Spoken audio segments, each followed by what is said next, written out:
सो इस वीडियो में हम लोग बात करेंगे WBJE 2024 टॉप 5 गवर्नमेंट यूनिवर्सिटी। सो इस वीडियो में मैं टॉप 5 गवर्नमेंट यूनिवर्सिटी के बारे में बात करूंगा, उसकी कट ऑफ क्या होती है, प्लेसमेंट और फीस के बारे में हम लोग देखेंगे कि फीस स्ट्रक्चर उसका क्या होता है। सो चैनल पे नए हो तो चैनल को सब्सक्राइब कर देना। मैं ऑलरेडी रैंक वर्सेस कॉलेज का वीडियो बना दिया हूं, जहां से आपको आइडिया मिल जाएगा कि कितना रैंक के अकॉर्डिंग कौन सा कॉलेज में आप अप्लाई कर सकते हो। सो वीडियो को देख लेना, डिस्क्रिप्शन बॉक्स में मैं उसका लिंक दे दूंगा। WBJE के अलावा अदर एंट्रेंस एग्जाम जैसे VIT, कॉमेट के, इन सब का इंफॉर्मेशन भी आपको मेरे चैनल पे ही मिलेगा। सो चैनल को सब्सक्राइब कर देना। वीडियो को स्टार्ट करते हैं। तो लास्ट ईयर की तरह इस ईयर भी मैं काउंसलिंग में इंटर्नशिप प्रोवाइड कर रहा हूँ WBJE का। इसमें आपको डाउट होता है कोई काउंसलिंग में या कोई भी आपको डाउट है तो आप इसको ज्वाइन कर सकते हो। ये पेड मेंटरशिप है और इसके लिए मैं मिनिमल कॉस्ट चार्ज कर रहा हूँ, जिसमें मैं आपको बेस्ट चॉइस लिंक प्रोवाइड करूंगा आपके रैंक के अकॉर्डिंग, और फोन कॉल सपोर्ट प्रोवाइड करूंगा up to college admission. So WhatsApp के थ्रू आप ज्वाइन कर सकते हो। इससे रिलेटेड सारा आपको डिटेल डिस्क्रिप्शन बॉक्स में मिल जाएगा। सो लिस्ट में सबसे पहला नाम आता है जादवपुर यूनिवर्सिटी का। इसके बारे में हम लोग देख लेते हैं। सो इसमें सबसे पहले हम लोग कट ऑफ देखेंगे। CSE ब्रांच अगर आपको चाहिए और होम स्टेट से आप अगर हो तो 80 रैंक के आसपास आपकी रैंक होनी चाहिए, 80 के आसपास।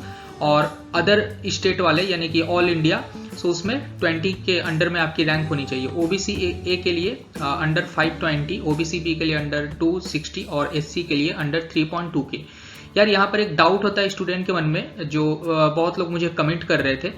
ये जो आपको रैंक दिख रहा है, जैसे OBC ए रैंक है 520 के अंडर में, सो यहाँ पर आपके रैंक कार्ड में OBC ए, OBC बी इस तरह का रैंक लिखा रहता है। वो रैंक किसी यूज में नहीं आता है, वो जस्ट इन्फॉर्मेशन के लिए होता है कि आपका उस कैटेगरी में उतना रैंक आ रहा है। लेकिन काउंसलिंग के टाइम पे ओनली GMR कंसीडर होता है। सो ये जो आपको कट ऑफ दिखता है OBC ए 520, एक्चुअली वो GMR आपका उतना होना चाहिए। OBC रैंक जो आपको रैंक कार्ड में दिखता है वो कोई भी यूज में नहीं आता है, ओनली GMR कंसीडर होता है। सो ये आपको ध्यान में रखना है। बहुत लोग इससे रिलेटेड मुझे कमेंट कर रहे थे। सो इसके बाद हम लोग IT ब्रांच का देखते हैं। सो जनरल में होम स्टेट में अंडर 600, ऑल इंडिया में अंडर 300, OBC ए के लिए 1.1 के आसपास होना चाहिए, OBC बी के लिए अंडर 1.4 के और SC के लिए अंडर 1.8 के। इलेक्ट्रॉनिक्स एंड टेलीकम्युनिकेशन इंजीनियरिंग में 300 फॉर HS, 300 के आसपास आपका ऑल इंडिया होना चाहिए, अंडर 2 के। OBC ए के लिए, OBC बी के लिए अंडर 650 और SC के लिए अंडर 1.9 के।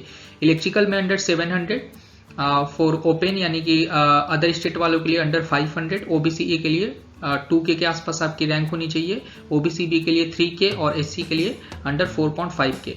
मैकेनिकल इंजीनियरिंग में under 900 for home state, other state under 700, OBC ए के लिए अंडर 5 के, OBC बी के लिए अंडर 1.2 के और SC के लिए 6.6 के। सिविल में 4 के आसपास आपकी रैंक होनी चाहिए, अदर स्टेट वाले 1.7 के, OBC ए के लिए अंडर 7.5 के, OBC बी में अंडर 6.3 के और SC में अंडर 13.7 के। सो ये कट ऑफ आप देख सकते हो। फी स्ट्रक्चर का बात करूँ सो 2400 पर ईयर आपको जादवपुर यूनिवर्सिटी में लगता है और एवरेज पैकेज इसकी 15 LPA की है। सो सेकेंड पर आता है यूनिवर्सिटी ऑफ कैलकाटा। इसमें CSE ब्रांच में जनरल में आप अगर हो सो 1.2 के आसपास आपकी रैंक होनी चाहिए, OBC बी में 3.3 के, SC में इसमें कोई भी सीट अवेलेबल नहीं है। IT ब्रांच में अंडर 1.7 के, OBC बी में कोई भी सीट नहीं है और SC में अंडर 5.7 के। EC ब्रांच अंडर 2 के फॉर जनरल और SC के लिए अंडर 11.5 के। इलेक्ट्रिकल इंजीनियरिंग में फॉर जनरल अंडर 2.4 के और SC के लिए अंडर 12.5 के। सो ये कट ऑफ है और फी स्ट्रक्चर आप देख सकते हो 9000 पर ईयर और एवरेज पैकेज इसकी 8 to 10 LPA की होती है। सो नेक्स्ट हम लोग बात करते हैं मैकआउट मौलाना अब्दुल कलाम आजाद यूनिवर्सिटी। सो इसका कट ऑफ हम लोग देख लेते हैं। CSE ब्रांच में जनरल से अगर आप हो तो अंडर 6.8 के आसपास आपकी रैंक होनी चाहिए, OBC ए में अंडर 14.7, OBC बी में अंडर 10.4 के, SC में अंडर 12.2 के। IT branch for general under 11 के, OBC ए के लिए अंडर 16.4 के, SC में अंडर 20 के और ST में अंडर 93 के। इलेक्ट्रॉनिक्स में जनरल में इसमें बस सीट अवेलेबल है, अंडर 20 के आसपास आपकी रैंक होनी चाहिए। फी स्ट्रक्चर की बात करूँ तो 24,000 पर ईयर आपको इसमें देने होते हैं और एवरेज पैकेज इसका 4 to 4.5 LPA का होता है।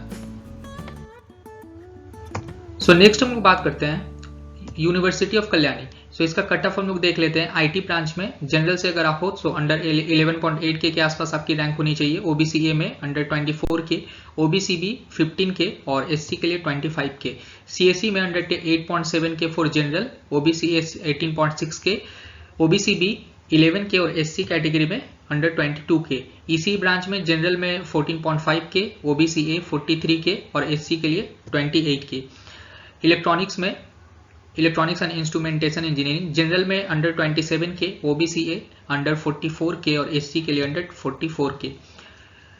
सो यहाँ पर फी स्ट्रक्चर की बात करूँ तो 16,000 पर ईयर आपको पे करने होते हैं और एवरेज पैकेज इसका 4.5 एलपीए का होता है।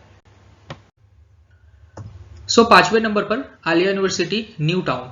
सो इसका कट ऑफ हम लोग देख लेते हैं। सीएससी में 4.8 के, ईसी ब्रांच में अंडर 22 के, इलेक्ट्रिकल इंजीनियरिंग अंडर 25 के और मैकेनिकल अंडर 50 के, सिविल में 42 के आसपास आपकी रैंक होनी चाहिए। फी स्ट्रक्चर इसका 50,000 है आपका 4 इयर्स का और एवरेज पैकेज की 4 to 4.5 एलपीए की है। सो ये टॉप 5 गवर्नमेंट यूनिवर्सिटीज हैं और जैसा कि आपको पता होगा अदर स्टेट वाले, खासकर अदर स्टेट वाले कोई भी गवर्नमेंट कॉलेज में आप अप्लाई नहीं कर सकते हो, ओनली आप गवर्नमेंट यूनिवर्सिटीज में अप्लाई कर सकते हो। सो ये वीडियो आपके लिए बहुत इंपॉर्टेंट है। इसके बाद कोई भी डाउट आता है तो मुझे आप डायरेक्टली कमेंट कर सकते हो। Thank you for watching my video.